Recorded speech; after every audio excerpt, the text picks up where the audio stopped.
والقرآن المجيد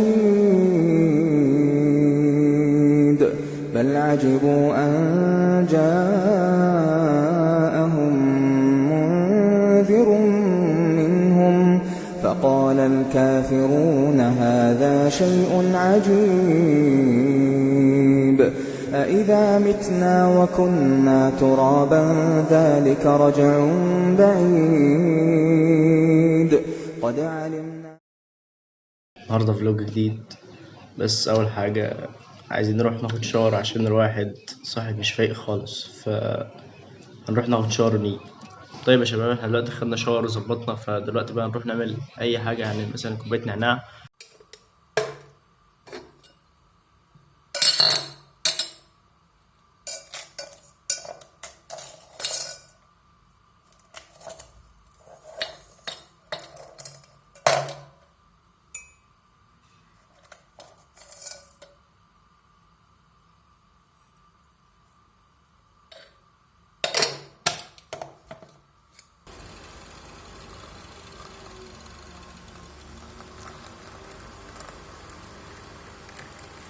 أقبل قراطا فقال ابن عمر إن لله وإنا إليه راجعون كم ضيعنا من قراريط. طيب اللي زي بقى كده الغافل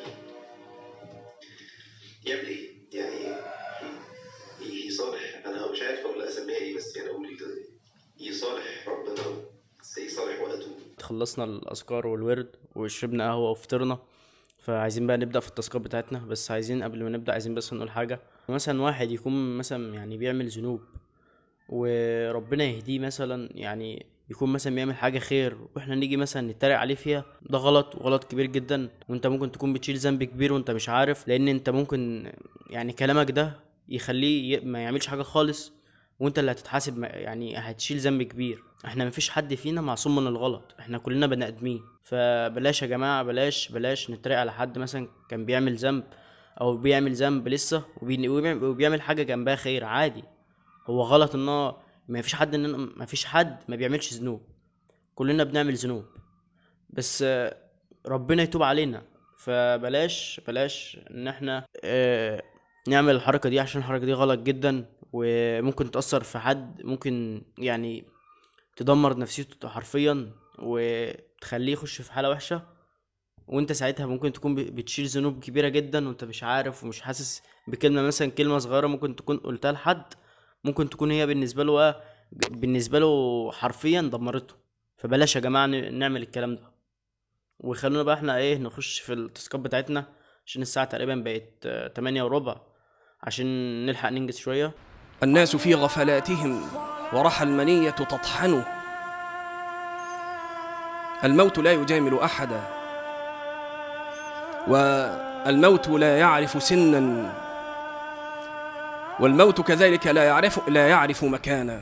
الموت يأتيك في أي وقت وفي أي مكان.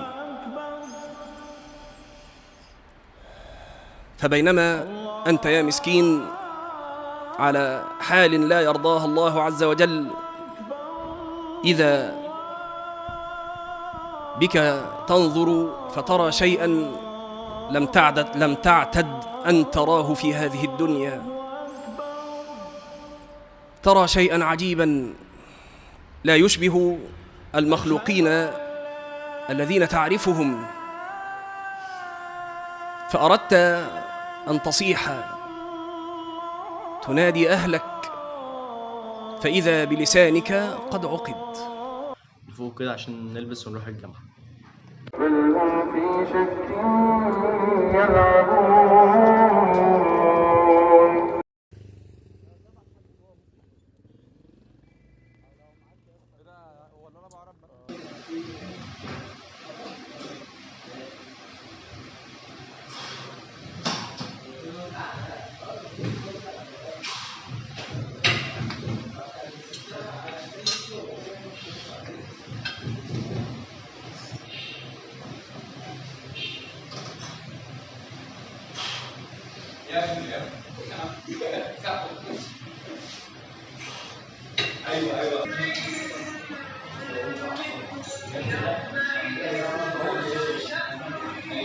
ايوه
كده يعني حصل فرق ملحوظ؟ مفيش. لو شلت واحده كمان حصل فرق؟ حسيت ان هي خست؟ ما حسيتش. واحده كمان مفيش اي فرق يعني ملحوظ في حجم اللفه ديت، بحيث ان انت لو في شخص كان قاعد طلع بره وجه وهي محطوطه في مكانها كده مش هيلاحظ هذا الفرق. ولكن لو استمريت في هذا الموضوع وقطعت يعني جزء كبير كبير كبير كبير من اللفه ديت، لا هنا انا ممكن اشوف الفرق اللي حصل من هنا، او يعني احاول الاحظه في حجم اللفه من هنا. فالتغيير لو ما دورتش عليه او لو ما تتبعتوش مش هتقدر تشوفه.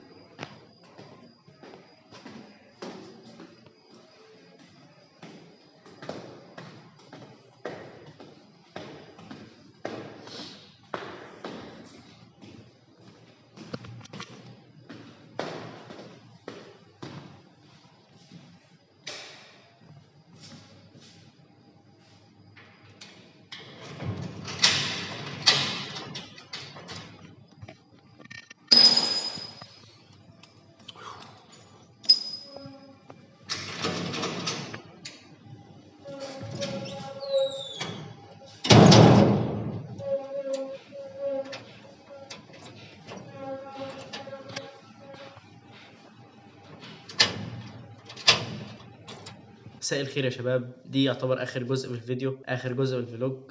عايزين نتكلم في فكرة المعتقد بتاع انت هتتعب يوم وبعدين هتلاقي نفسك وصلت لمرحلة كبيرة جدا وجبت حاجات كتير. ده مش موجود يا جماعة. عايزين نشيل فكرة يا جماعة ان انت هتتعب يوم ولازم تاني يوم تلاقي عائد من اللي انت عملته. في مجالات يا جماعة، في مجالات ما ينفعش انك تستنى منها عائد بيوم واحد. في مجالات لازم تجتهد وتتعب مدة عشان ربنا يكرمك وتعرف تبقى دخلت سوق العمل وتشتغل. فيعتبر كل المجالات يعني عشان ما نبقاش برضو بنتكلم غلط.